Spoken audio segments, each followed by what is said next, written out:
السلام علیکم ورحمۃ اللہ وبرکاتہ۔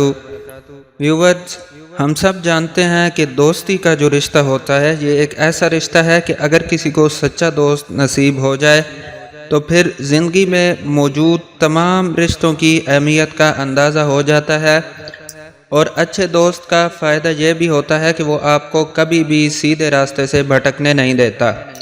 لیکن اس کے باوجود ہم سب کی زندگیوں میں بعض موڑ ایسے آتے ہیں کہ جب ہمارے مخلص ترین دوستوں کے ساتھ بھی کسی نہ کسی وجہ سے تعلقات خراب ہو جاتے ہیں اور اس کا نتیجہ یہ نکلتا ہے کہ ہماری دوستی ٹوٹ جاتی ہے۔ لیکن آج کی اس ویڈیو میں ہم آپ کو بتائیں گے کہ اگر آپ چاہتے ہیں کہ آپ کی دوستی ہمیشہ سلامت رہے اور کبھی بھی کسی بھی دوست کے ساتھ تعلقات خراب نہ ہوں تو آپ یہ چند غلطیاں کبھی بھی نہ کریں۔ تو آئیے اب ہم دیکھتے ہیں کہ وہ غلطیاں کون سی ہیں۔ سب سے پہلے تو یہ ہے کہ آپ کبھی بھی اپنے کسی دوست کے ساتھ بزنس نہ کریں۔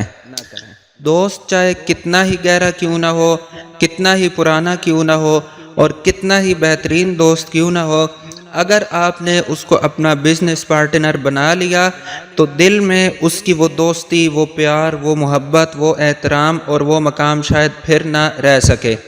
کیونکہ اس کی وجہ یہ ہے کہ ہم میں سے بعض لوگ کان کے کچے بھی ہوتے ہیں اور وہ کاروبار کی وجہ سے آپ کے دوست کے بارے میں کچھ غلط فہمیاں بھی پیدا کر سکتے ہیں، اور اس طرح اگر کسی کے دل میں بھی دوسرے کے لیے کوئی وہم یا کوئی بدگمانی پیدا ہو جائے یا کوئی لالچ پیدا ہو جائے تو آپ ایک اچھا دوست کھو سکتے ہیں۔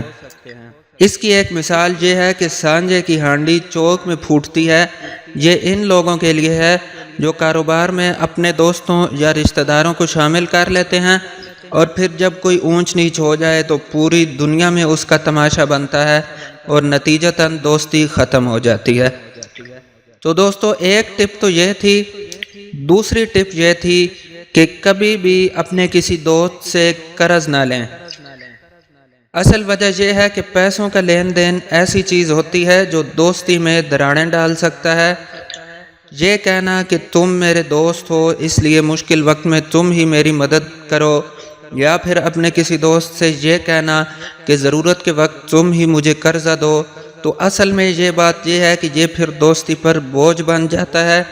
دوستی کو ہمیشہ اس طرح کے بوجھ سے اور اس طرح کے برڈن سے آزاد رکھیں، کیونکہ اگر آپ نے اپنے کسی دوست سے کبھی قرضہ لے لیا اور ٹائم آنے پر اس کو واپس نہ کر پائے تو دوستی خراب ہونے کا اندیشہ ہے۔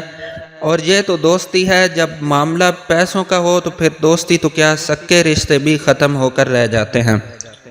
تو لہٰذا اگر آپ دوستی کو بچانا چاہتے ہیں تو اس قسم کی امیدیں کبھی بھی نہ لگائیں کہ میں اس سے پیسے لوں گا جب مجھے ضرورت ہوگی، کیونکہ ہو سکتا ہے کہ جب آپ اپنے کسی دوست سے مالی طور پر مدد طلب کریں تو وہ آپ کی مدد کرنے کی پوزیشن میں نہ ہو، یا جب پیسے لوٹانے کا وقت آئے تو آپ پیسے لوٹانے کی پوزیشن میں نہ ہو، تو جس کا نتیجہ دوستی خراب ہونے کی صورت میں نکل سکتا ہے۔ اس کے بعد وہ تیسرا کام جو اگر آپ اپنی دوستی کو بچانا چاہتے ہیں تو اس سے پرہیز کرنا چاہیے، وہ یہ ہے کہ کبھی بھی کسی تیسرے کو شریک نہ بنائیں۔ کیونکہ ہم میں سے اکثر لوگوں کی دوستیاں ایسی ہوتی ہیں کہ ہمارے دوستوں کے ساتھ رشتہ داری نہیں ہوتی، یہ محض اعتبار اور محبت کی بنیاد پر قائم ہونے والا ایک رشتہ ہوتا ہے۔ تو لہٰذا اگر آپ نے اپنے دوست کے راز میں کسی کو شریک کر لیا، چاہے وہ آپ کا کوئی سکا بہن یا بھائی کیوں نہ ہو، تو یہ دوستی پر دھوکہ ہے۔ کیونکہ دوست نے اپنی زندگی میں سب سے اہم آپ کو جانا، آپ کو سب سے زیادہ اہمیت دی، اس لیے اس نے اپنا کوئی خاص ترین راز آپ کو بتایا۔ تو دوستو، آپ کو چاہیے کہ اس کا وہ راز کسی کو نہ بتائیں، کیونکہ دوستی میں سب سے اہم چیز پردہ ہے جو آپ اس کے معاملات میں اور آپ کا دوست آپ کے معاملات میں کرتا ہے۔ اس لیے جس دن آپ نے اپنے دوست کے کسی راز کو کسی اور پر ظاہر کر دیا تو اس دن وہ آپ پر سے اپنا اعتبار کھو بیٹھے گا اور دوستی کی بنیاد کمزور پڑ جائے گی اور دوستی ختم بھی ہو سکتی ہے۔ تو یہ ہماری آج کی ویڈیو تھی۔ جس میں ہم نے آپ کو بتایا ہے کہ اگر آپ سچی دوستی کو محفوظ رکھنا چاہتے ہیں تو اس کے لیے ہمیں کون کون سے اقدامات کرنے چاہیے۔ ملتے ہیں اگلی ویڈیو میں۔ السلام علیکم ورحمۃ اللہ وبرکاتہ۔